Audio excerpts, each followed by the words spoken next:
Well, Jason Isaacs, one of the most exciting new shows of the year has been Dig on USA, and everybody's seen the first 9 episodes, but we're all hanging on pins and needles here, waiting for this finale next week. Well, thanks very much. I mean, one of the great joys about making it, hopefully one of the nice things for an audience, is that it's that rare thing in American television, which is a story with a beginning, middle, and end. So people like Gideon Raff, who created Homeland, and Tim Kring, who created Heroes, they work like the rest of us in that model where you do a pilot, which is a beginning, and if it gets picked up, you do a middle for as long as an audience will take it, sometimes a decade, sometimes 2 years. And then when people stop watching, you might just get to tell a quick ending and tie things up. Whereas this was different right from the beginning. They had a real story, like storytellers, want to do. And so the seeds at the end are sown from the beginning. They knew who would die. They knew where the twists would come. They knew where the reveals would come. And it's all organic, as opposed to nobody's watching, let's have the aliens invade. Well, with the kinds of production values for this and the fact that you shot, so much overseas and so forth, the people behind the scenes, does it to you as an actor feel more like a 10-hour movie as opposed to a TV series? Well, it's all the same. I'll be honest with you. If I do a play reading at somebody's in somebody's kitchen, and if I do a 10-hour series, or if I do a movie, my job's to try and tell a story, to bring a human being to life for a start, that you recognize their behavior and their instincts in a moment, and also to be aware of what the whole story is. So yeah, it does feel like a movie in that I knew where it was going. I knew what the horrible pretentious word arc was, but and also you have a sense of what the story is, so you know what your piece of it is, how you can further move it forward. But it's like a movie in as much as it's like a novel or a good song. It's got a real shape, and that's I've been lucky enough to be in some very good television series before, but they have no end in sight. There's no light at the end of the tunnel, so you're just continually rolling the ball forward. Watching this, I mean, it feels like a mystery. It feels like an action adventure. It feels like a thriller. There's a little bit of humor in there. How would you classify it? Well, the awful thing about selling television or movies, which I've done a few times, is you always have to compare it to something that's gone before. So I'm sure when they were pitching it and when we were initially doing press, you go, well, it's a bit Da Vinci Code, it's a bit Indiana Jones, it's a little bit Homeland, because they're very complicated characters. But the truth is, it's none of those things, because these are two talented, Tim and Gideon are frankly too talented to repeat stuff or regurgitate stuff. I'm hoping that in the future people will say it's a little bit like Dig. It's got politics in it. It's it's got religious intolerance and extremists in it. The ends justifying the means. It's got mystery and sex, and really what it's got most of all is skillful storytelling. I mean, these are people, if you sit down with them and they tell you about how they got a parking ticket, you're gripped, and it somehow is an incredibly satisfying experience. Someone else could sit down and tell you about getting anally probed by an alien race, and you'll be checking for texts in 10 seconds. It's just, they know how to engage you. And this subject, the end of the world and some of the real life lunatics that are around us here in America and other places, they've got some meaty stuff to deal with. Well, you mentioned Gideon and Tim. I wanted to bring them up during this interview. I mean, Tim had Heroes and Gideon had Homeland. Was that, knowing that those projects were prestige as they were, and Homeland still airing, obviously, was that a big selling point for you? Well, the thing about television, as opposed to film, is a director's medium and television is a writer's medium.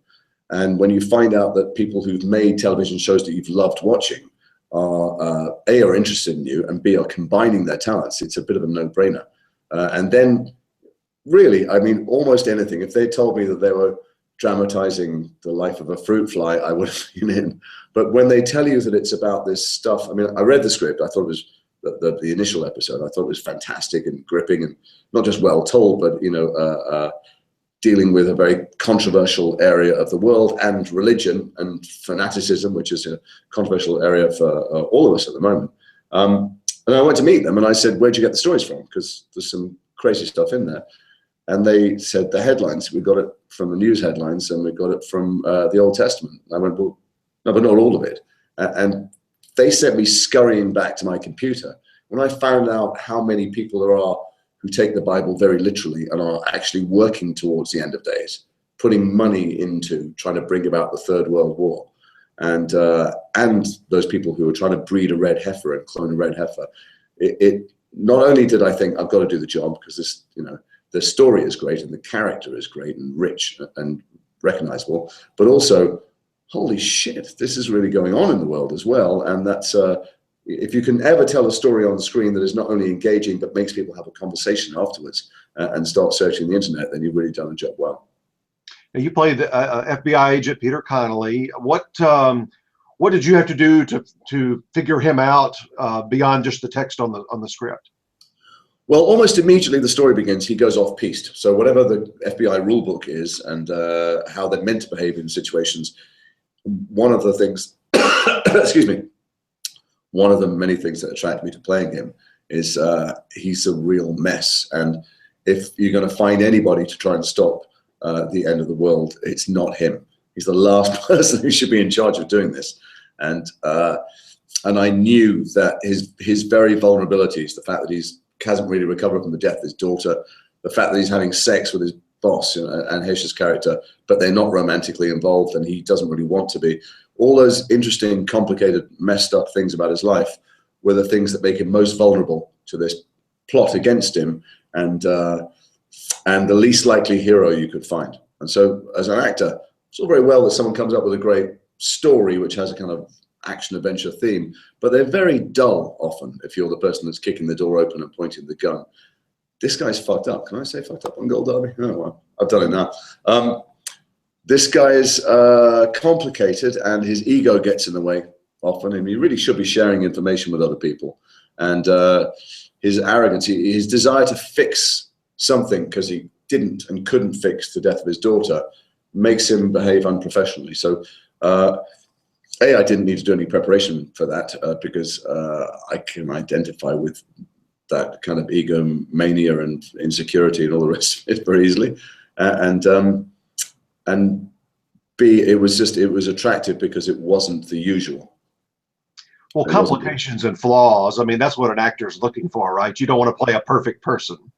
Well, what you really want to play is secrets. The camera loves secrets. So if you're doing one thing and you're meaning another thing, and then there's a level at which something else is driving you, the audience understand it, but the character doesn't. You might as the actor. Then you've got the three things going on. That's the holy trifecta. That's what I aim for in every scene. So there's the surface of it, there's what's going on underneath, and then there's the thing you don't understand about yourself that an audience is plugged into. And if you can find that in writing, you should grab onto it.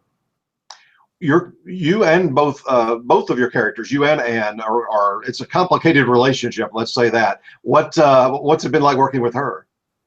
She's fantastic. She's I've been around long enough, and so has she, not to over prepare. So what that means is the writing's really good. We know essentially what's going on for our characters, and then we just jump in, and it's like an improvised dance. It's not that the script isn't great. It's just I have no idea what she's going to do in the scene. I don't know what direction she's going to take it, and she doesn't really know where I'm going to go with it. And she's incredibly responsive in the moment because she creates a moment. And it's very often not the moment that's on the page or in the place that it's on the page. And so all that stuff is going on, and she's fabulous at being emotionally present. At the same time, neither of us take it seriously at all.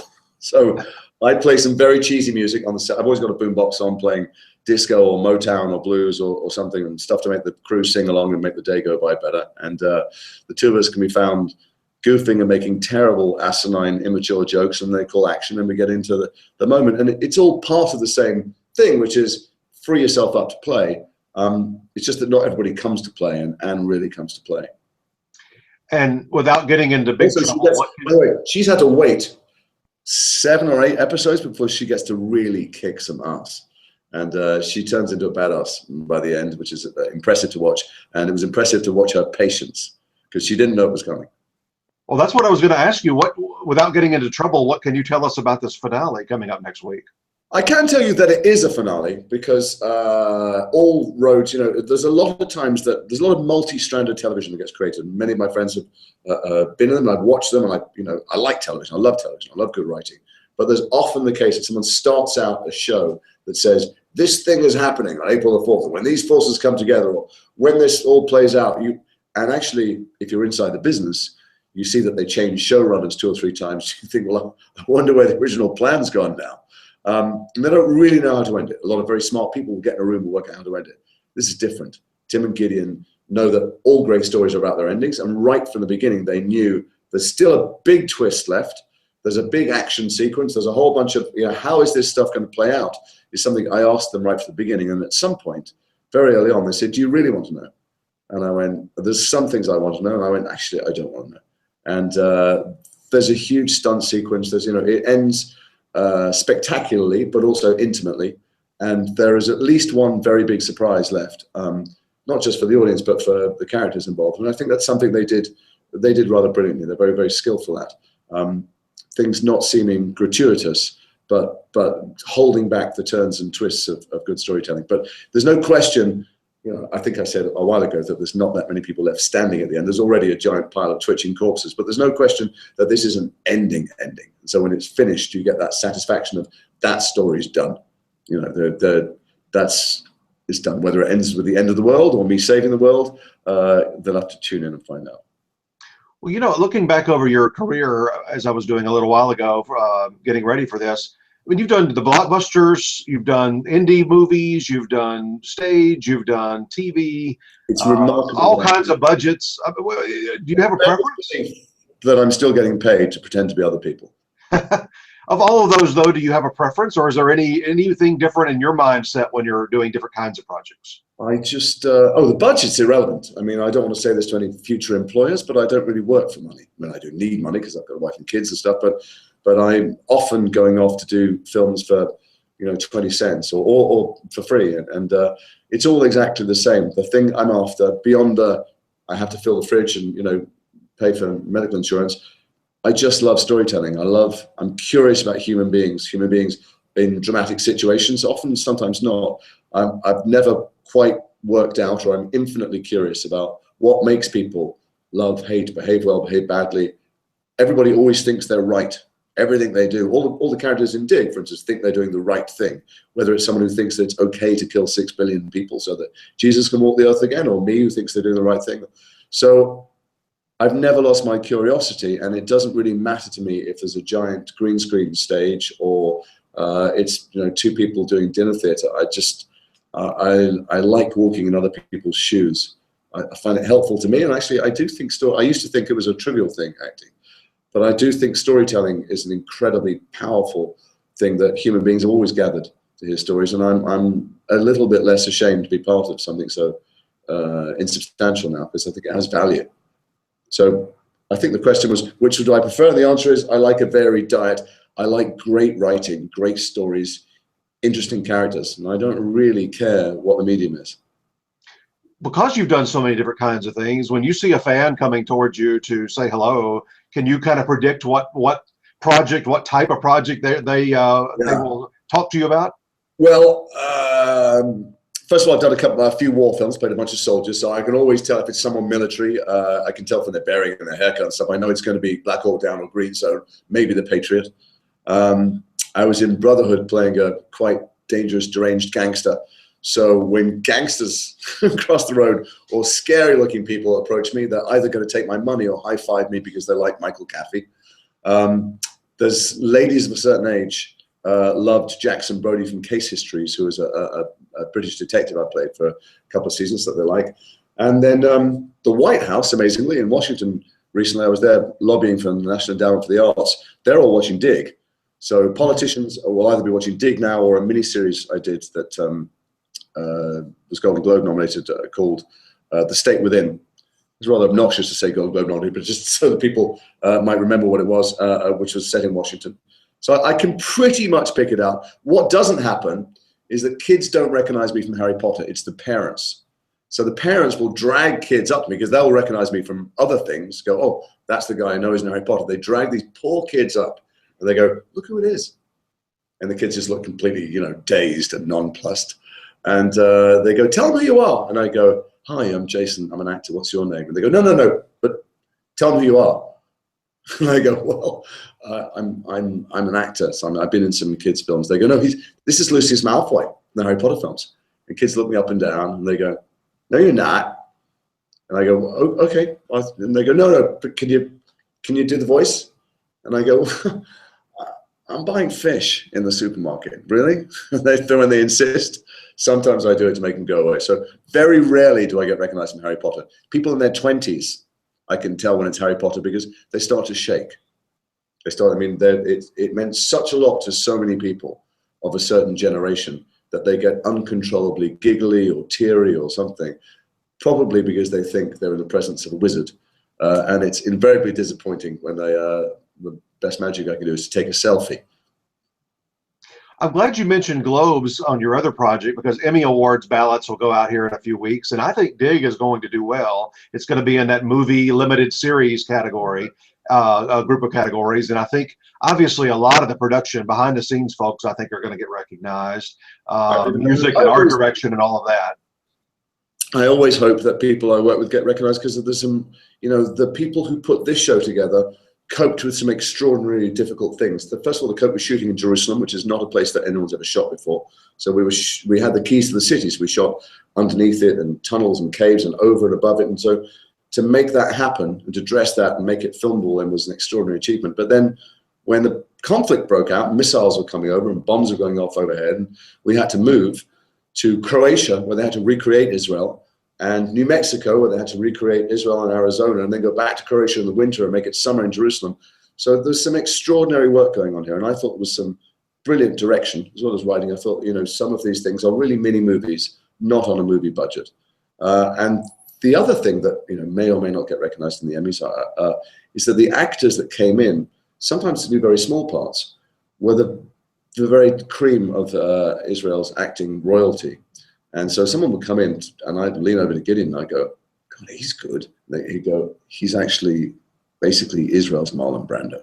He's been a huge star for 40 years. So there's some magnificent acting in all of the parts, and particularly the smaller parts, that you don't normally get, that kind of depth of talent everywhere.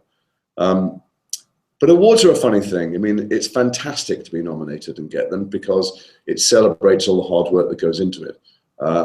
It's always, I think they're an odd thing because then there's people who think they deserve them. I've worked with people sometimes who think they deserve a nomination or a director deserves.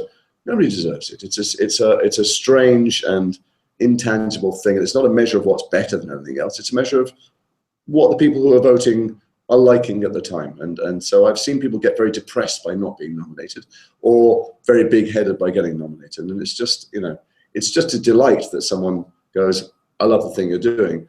But in terms of it separating artists from each other, it can be an odd thing to encounter socially. Well, I think it's going to do very well, and across the board. I hope you get in there on the acting side. It's a complex part, and I think you're really pulling it off well. Thank you. Well, look, I'm very lucky because I get to choose to play complex parts. So I always know if I read a great script, I go, if I don't drop the ball on this, people are going to think I'm an interesting, nuanced, complicated human actor. But that's because that's what they've created on the page. So I've been lucky enough to be nominated a few times in my life for things and Golden Globes and BAFTAs and stuff. And every time it's been because somebody rather brilliant has given me the opportunity to hire, to showcase their work. And I do think in this, that Gideon and Tim have combined something amazing, which is a very plot-driven, thrilling adventure with very recognizable human people. So, it's like I've already won a prize, and everything else is gravy. Well, I know you've talked about it. I know I've read, that this thing does end next week after this 10th episode. But will there be a second go around? Will there be a way to bring you back? Well, first of all, you've got to wait to see who's still alive. There's that. There's already most of the cast members have been X'd out in red, and it was an upsetting thing when we were shooting. We all got very close to each other. We were in difficult circumstances, sometimes cold and freezing and dark and halfway around the world, and then you'd open the script and you go, oh, I guess they're going home this week. So let's see who's left alive at the end, and let's see, it really is a story with a closed ending. It doesn't have a little twist where, it's not Halloween where the body's missing or something. But if everybody absolutely loves it and there's a clamoring for it, then I'm sure that Gideon and Tim can come up with a great story. And if I'm alive, I'm certainly happy to strap on a badge again. But I don't want to spoil anything for anybody. Well, alive or not, you could always do a prequel. You could always go back a couple of years before all of these events happen. There you go. Or an identical twin, or a clone. Exactly. You've got a twin out there somewhere if things don't go well next week. Step out of the shower. It was all a dream. Listen, Jason, thank you so much. I know you're headed back to London today. I thank you for your time, and good luck with everything. Thanks very much. Thanks for talking to me. Thanks for watching it.